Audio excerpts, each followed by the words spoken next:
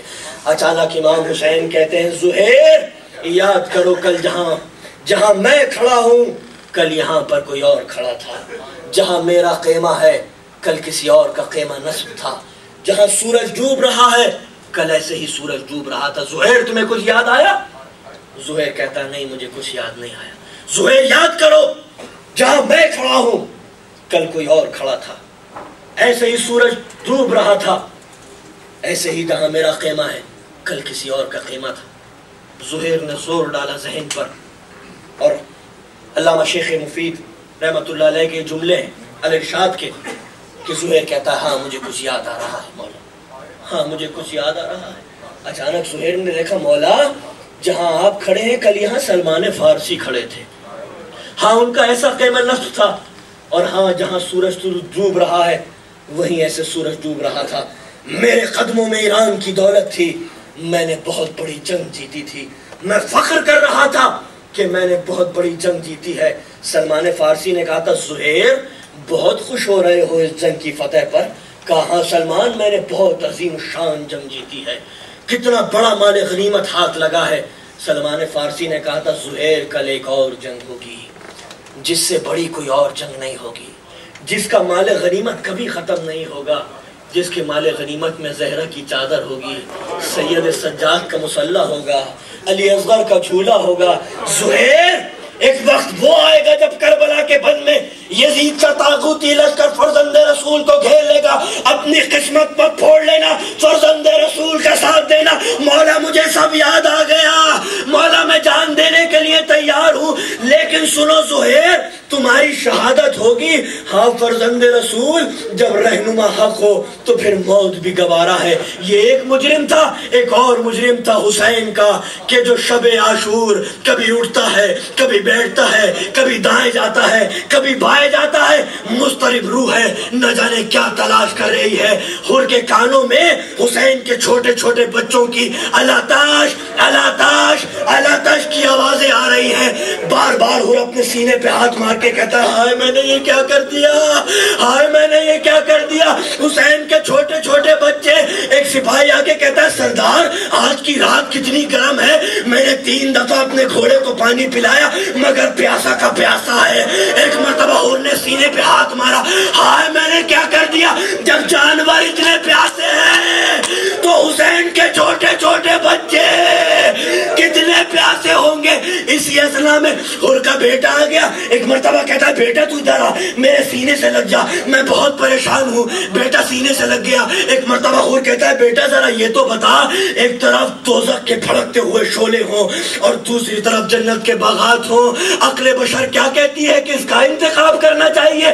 ذہین باپ کا ذہین بیٹا تھا، پیچھے ہٹ کے کہتا ہے بابا اگر روزے محشر فاطمہ تو زہرا نے گریبان پہ ہاتھ ڈالا تو ہم کیا منہ دکھائیں گے رسول سلام کو۔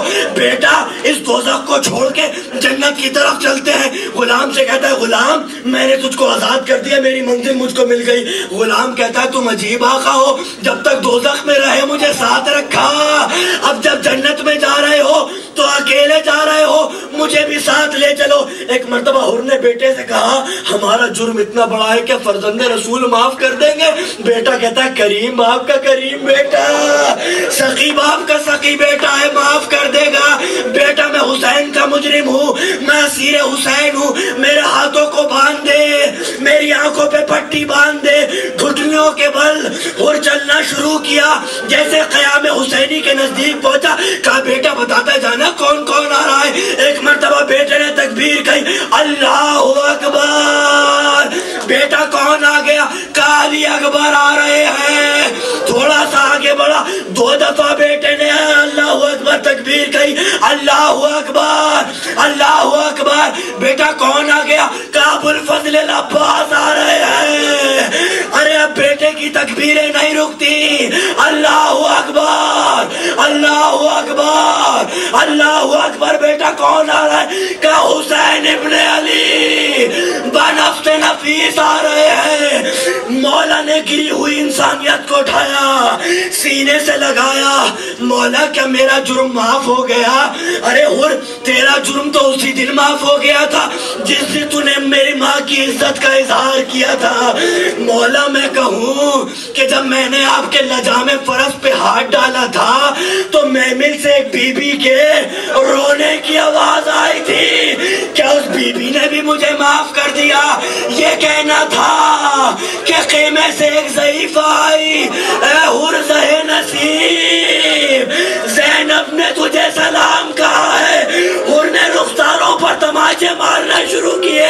ارے کیسا وقت آ گیا, شہزادی غلاموں کو سلام کہہ رہی ہے. جزاکم ربکم جزاکم ربکم جزاک اللہ جزاک اللہ. روتے رہنا, دعائیں مانگتے رہنا.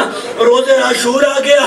حر کا بیٹا شہید ہونے کے لیے گیا, گھوڑے سے زمین پر گرا. مقدر کیسا بدل گیا, نہ باپ کو آواز دی, نہ چچا کو آواز دی, نہ غلام کو آواز دی. کہتا علیکہ من السلام, مولا میرا سلام آخر قبول کریے, آنے کی ضرورت نہیں ہے. ارے غلاموں کی لاشوں پر کون آتا ہے؟ اور حسین ایسے چلے جیسے بوڑھا باپ جوان کی میت پہ جاتا ہے.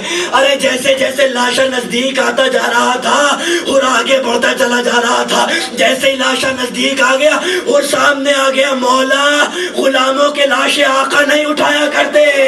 امام نے حر کو ہٹا دیا. حر بوڑھا باپ جوان کا لاشا نہیں اٹھاتا. ارے حر کی سمجھ میں آ گیا, حر کی سمجھ میں آ گیا.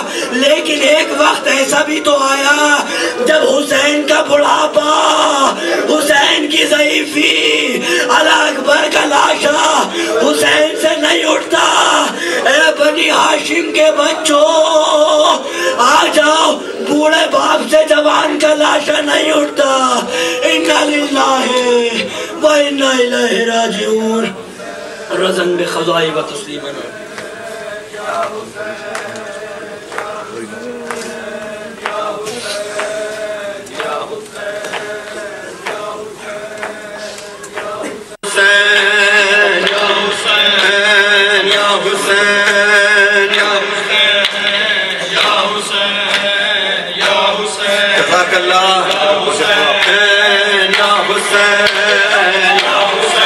حسین یا حسین یا حسین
قربانی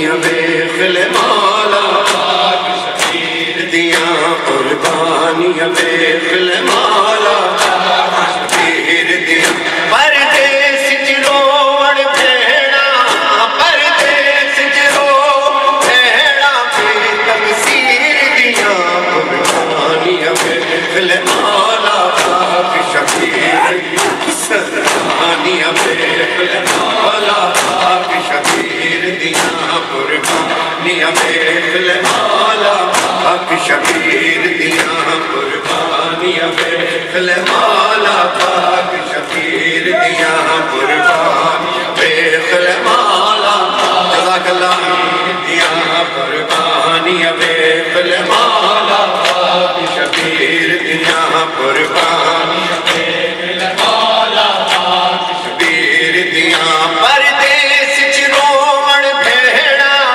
پردیس چ روڑ بھیڑا پردیس چ روڑ بھیڑا بے تقصیر دیاں قربانیاں ویکھ لے مولا پاک شبیر جزاک اللہ قربانیاں ویکھ لے مولا پاک شبیر دیاں قربانیاں ویکھ لے مولا پاک شبیر دیاں قربانیاں ویکھ لے مولا پاک شبیر دیاں قربانیاں ویکھ لے مولا پاک شبیر دیاں قربانیاں ویکھ لے مولا پاک شبیر دیاں قربانیاں ویکھ لے مولا پاک شبیر دیاں قربانیاں ویکھ لے مولا پاک شبیر دیاں قربانیاں ویکھ لے مولا پاک شبیر دیاں قربانیاں پورا مصرع سن کے پاک شبیر دیاں